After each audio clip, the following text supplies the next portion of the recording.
beloved cousin Lori and her gorgeous foster child here in North Carolina. At the time of this recording, it is Saturday, June 1st, 2024. Oh my goodness. I get so excited with the evolution of time, with the overlap of seasons and chapters. And so me having been a heavily targeted individual, it's like being kidnapped where you are without being railroaded into one place physically. I'll expand upon that another time. But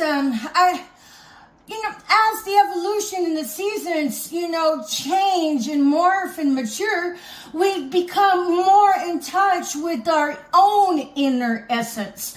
And so in my path and in my evolution, I've discovered more pieces of myself. I discovered I am a reincarnate. But I will say this with regards to that. To me, it's more like looking in an encyclopedia and go, oh, look at that. And then, have your outward correlation with it. I'm not saying that I have those same powers. I'm just saying that's a piece of me that I've lived before. For the sake of knowledge base, it's like saying, oh, well, what do you want on your hamburger? Do you want mustard, ketchup, onions, mayonnaise? And you go, mayonnaise. Okay, that's a solid fact. For me, it's a solid fact, and that's where it lays. So I'm not saying that I have those same powers, right, in this evolution segment. No, I'm just saying that's a past life I have lived.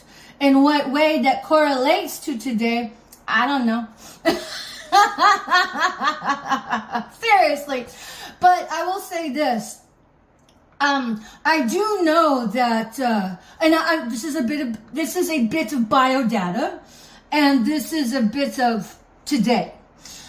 With regards to me and my personal experiences in my sojourn, and I am a heavily targeted individual, but I'm speaking forth my experiences of life right now.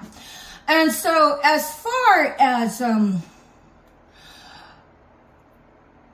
spiritual giftings, my dowry of spiritual enlightenment particular to me, I know that I was sent, that I came here to help freed captives in whatever aspect that is.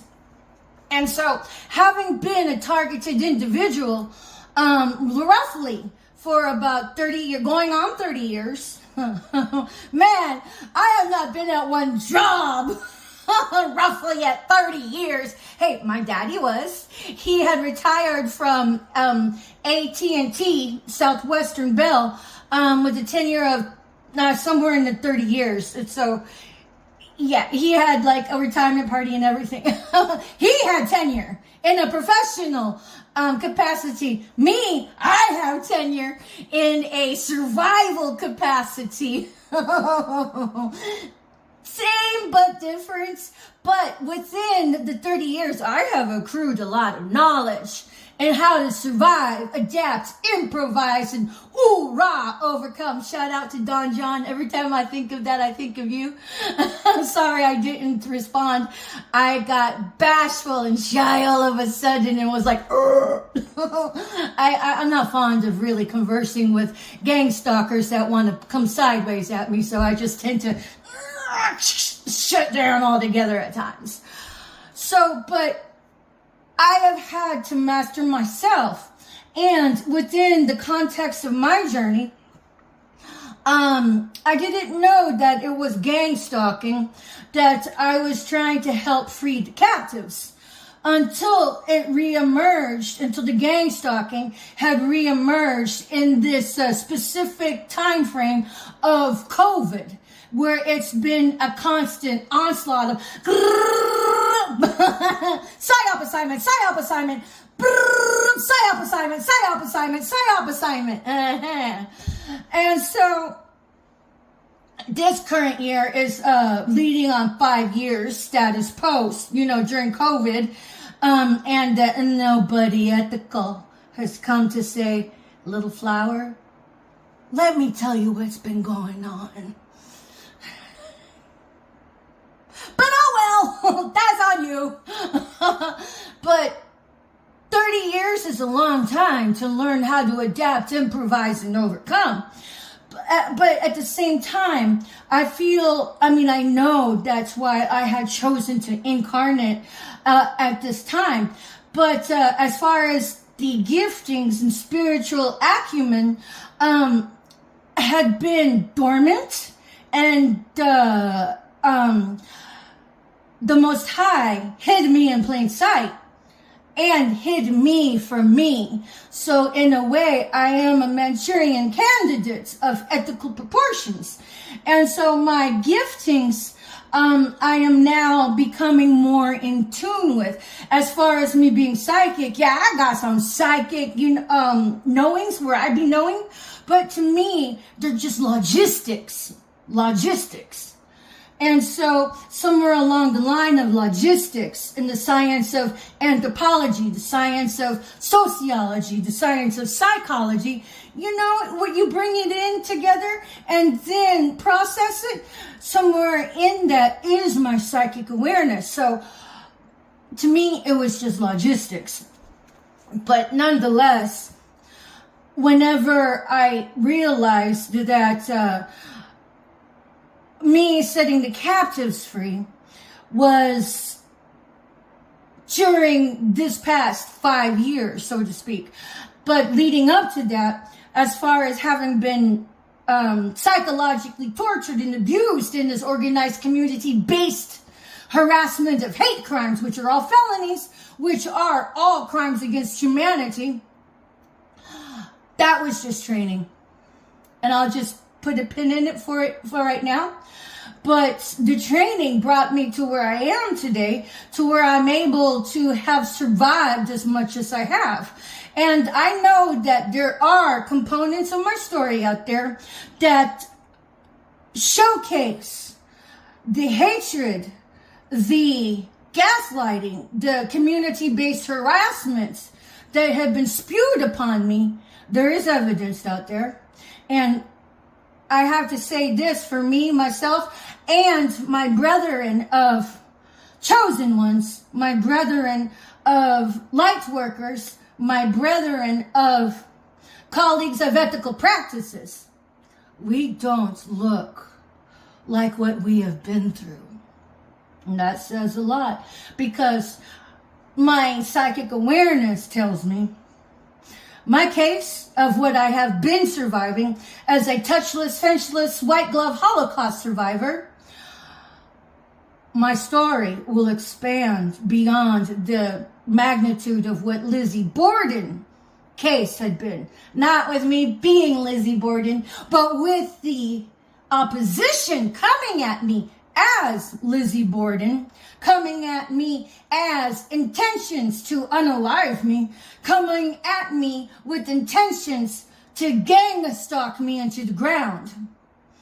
I mean, they're macabre. They would, I say the opposition, primarily the pet parasite, wife of Dick Tracy #1. And I know Dick Tracy #2, Mr. Dragon, had collaborated with them in concordance with Dick Tracy #2's wife. Excuse me. The Trollop Witch, she was actually a honeypot. Where do I get my information? From the ethers. The beautiful conduits of YouTube. And they had been macabre in coming up with scenarios to harass me, to antagonize me, to break me down, to catalyze clinical depression and then suicide or homicide. But they even had a date set forth for when I should have been unalived by. So shout out to my kids. Do you believe me now? Me being gang stalked. Do you believe me now?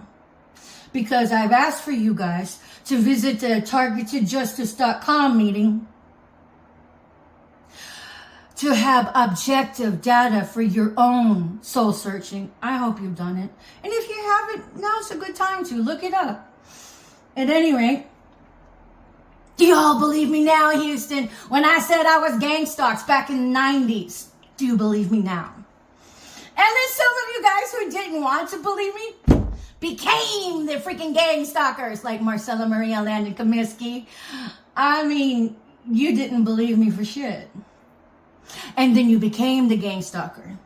And then you, Timothy Paul Regali, you said you didn't believe me, but I sneakingly suspect your family have been gang stalkers before I met you. But nonetheless, my giftings of spiritual awareness and acuity have been dormant to hide me from myself. So as a Manchurian candidate, so to speak, of the spiritual ethical flavor, I'm now coming on board with learning more of my psychic gifts, I guess you could say. But I've been learning a lot through watching the conduits on YouTube. I love you all so much. You guys have taught me so much about myself by watching you all and learning and studying how you are in touch with your gifts. So thank you. And shout out to everybody, really. Angel Therapy 333, Empress Bella. I've learned so much about myself through you. Thank you. And so one of my giftings is that, and I didn't know this was a thing, but me learning from others, Empress Bella would have dreams.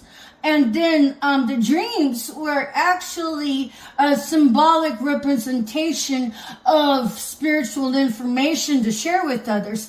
And I also learned this through Nephilim, Nephi, the great angel goddess oracle. Thank you. I've learned that through you as well. So I appreciate your open, candid bearing all to share with us so we can learn. Thank you.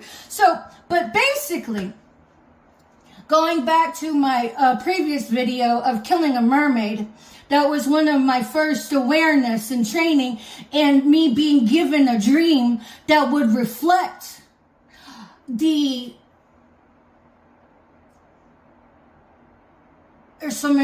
a couple of terms that would reflect the society's collective unconscious and reflect it in a way that I can understand with awareness on a particular mindset, on how something came into play that I can help teach from my base of knowingness and participation in a detached way. So just because you dream of something doesn't necessarily mean that was a part of you. I mean, it can be, but sometimes you're put into the shoes of a particular mindset to be able to explore and how something came to play. So I had a powerful dream yesterday or this morning that I really wanted to share. And so, but basically, this is where I come into segue my open expansion packs of consciousness, because this isn't just particular to me.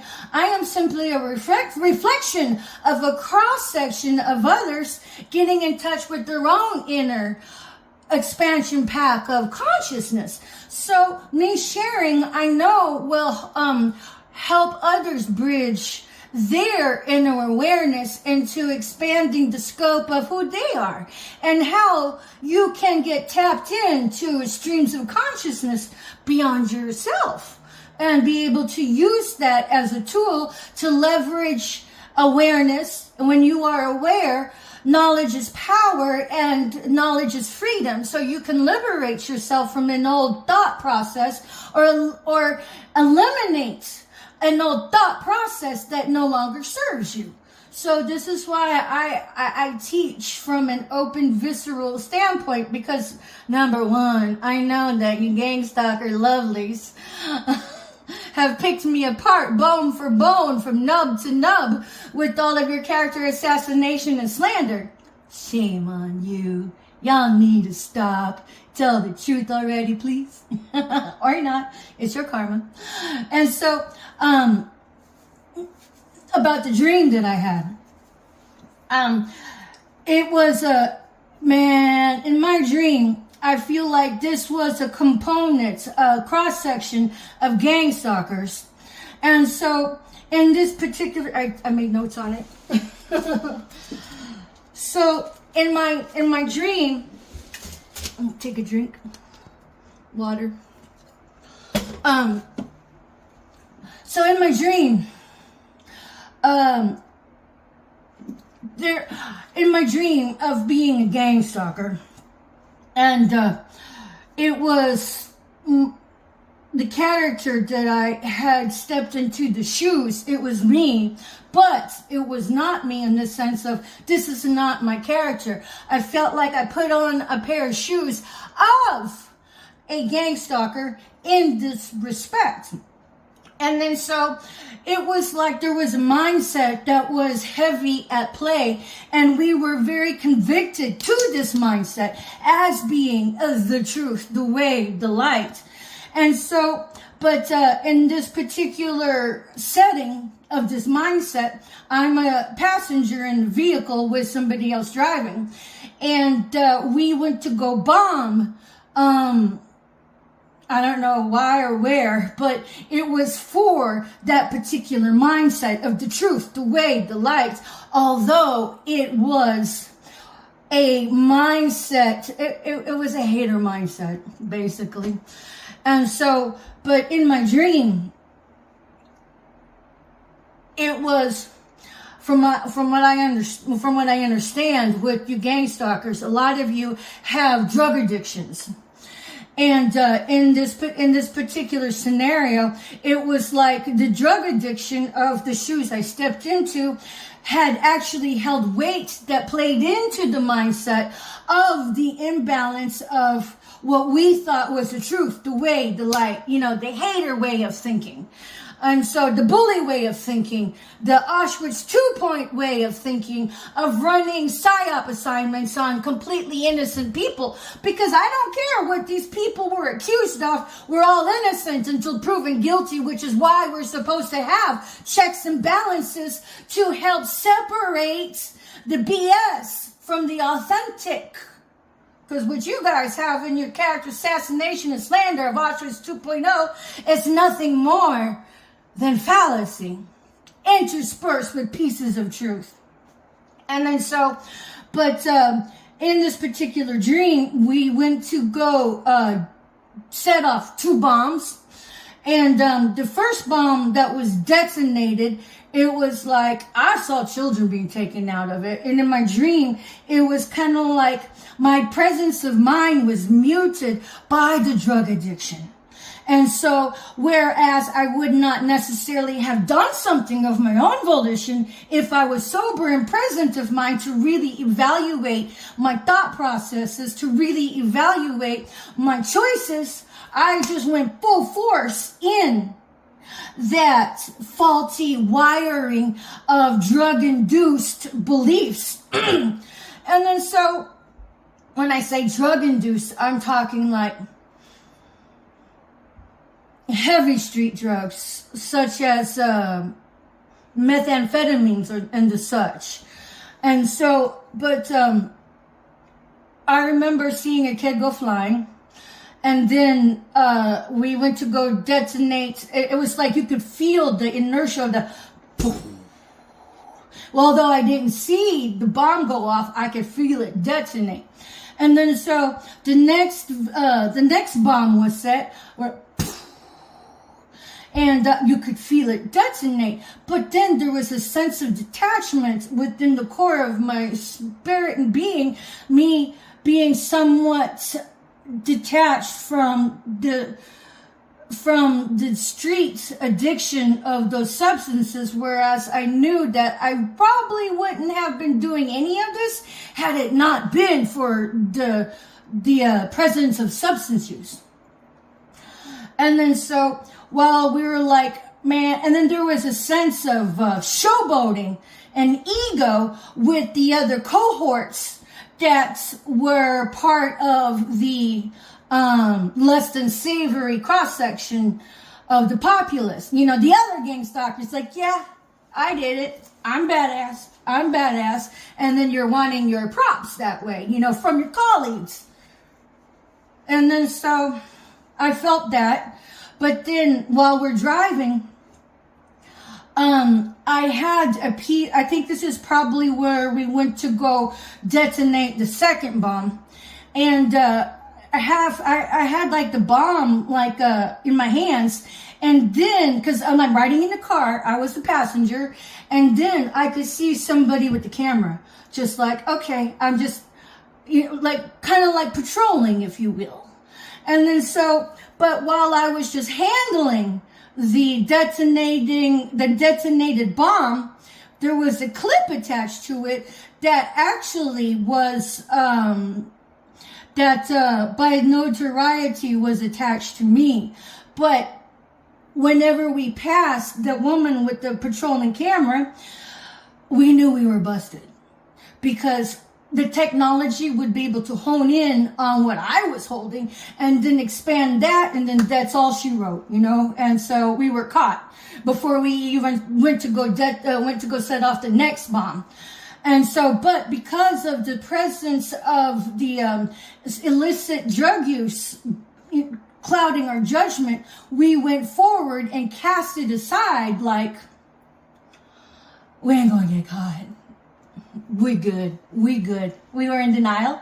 The illicit substance use played into the denial of accountability, but somewhere in the back of the solidarity of our inner conscious awareness, a little Jiminy Cricket, we knew we were busted. But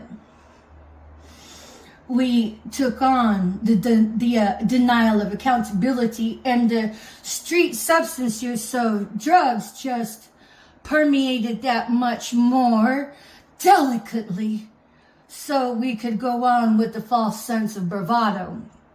So, that was my dream. So now,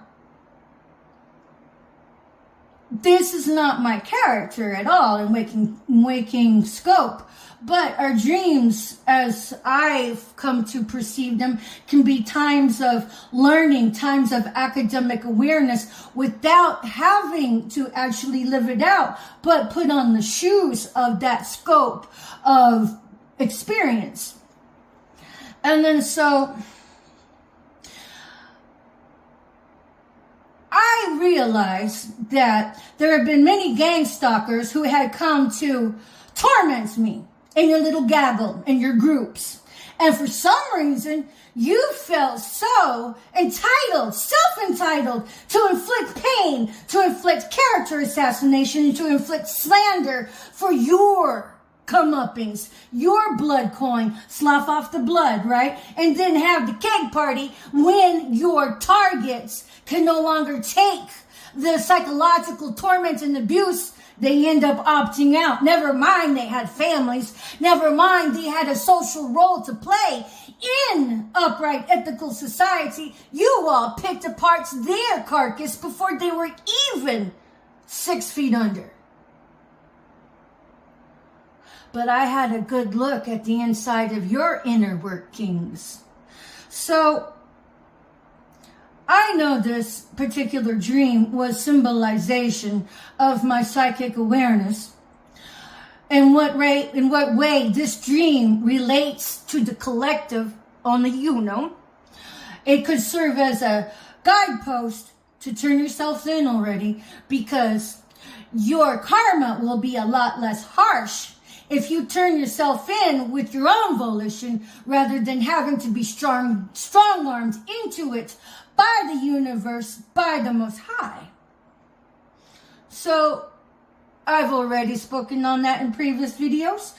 Do with the information as you will. But as a person who is still growing in their psychic awareness, I kind of feel that hopefully this dream is not foreshadowing of an actual event, but more symbolization of what these gang stalkers go through, and hearing their story from somebody else external to them may or may not have impact. So I feel a timestamp of urgency to share it. Because in the event there are a couple of bombs that go off by the same perpetrators, just know that they have been caught and they will be turned in for justice. So that's all I really have to say on that. But just because you pander to your cohorts of other gang stalkers never made any of your bigot ways the ethical way. You all are being charged in the spiritual court. You all are being called to judgment.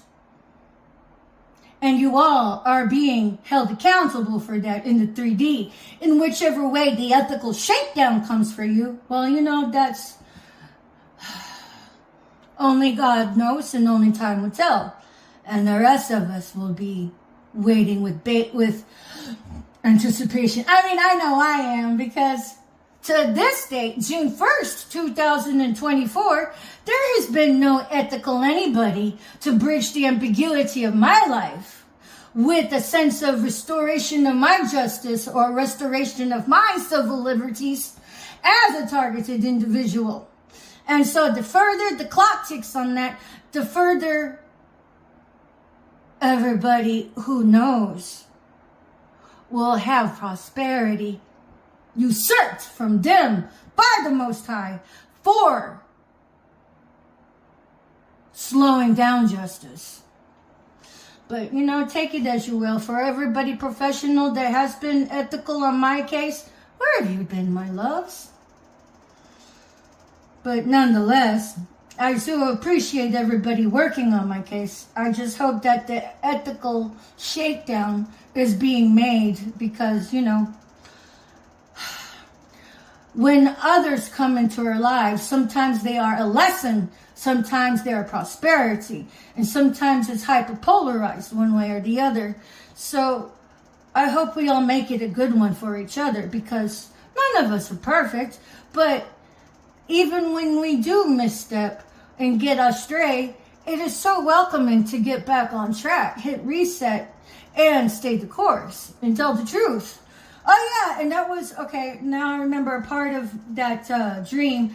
It was the telling of the truth part. We knew we had to tell the truth, and we knew we were called to that by the law of attraction and karma and the universal laws that be, but we just couldn't do it.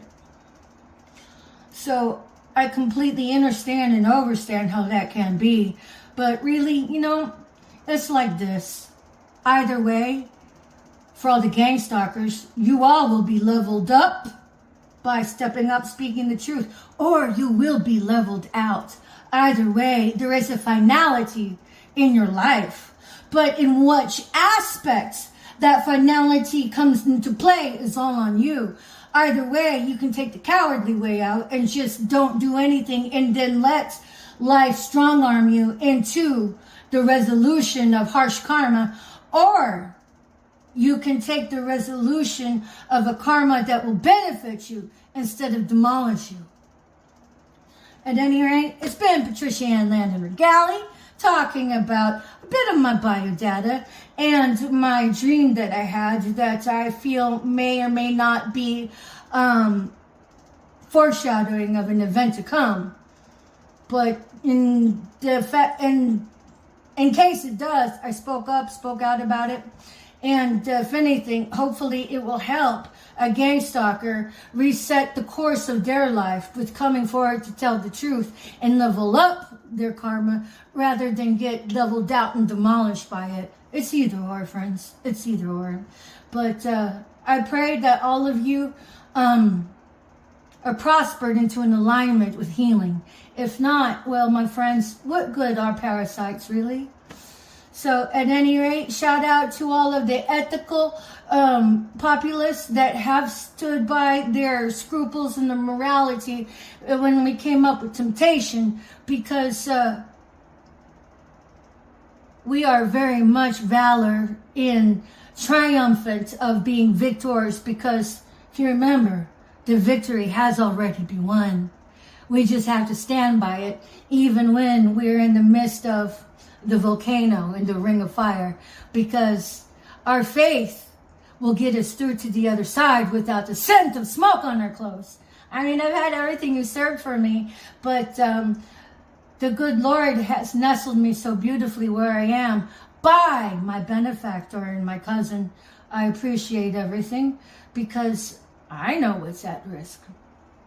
And I know how to say thank you and let bygones be bygones. And nonetheless, it's been Patricia and Landy and Ringali, Chief the Flower, coming at you from the privacy, the safety,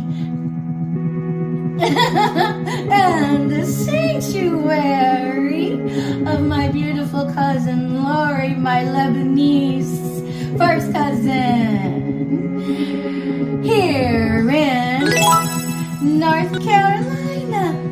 Peace. Bye for now.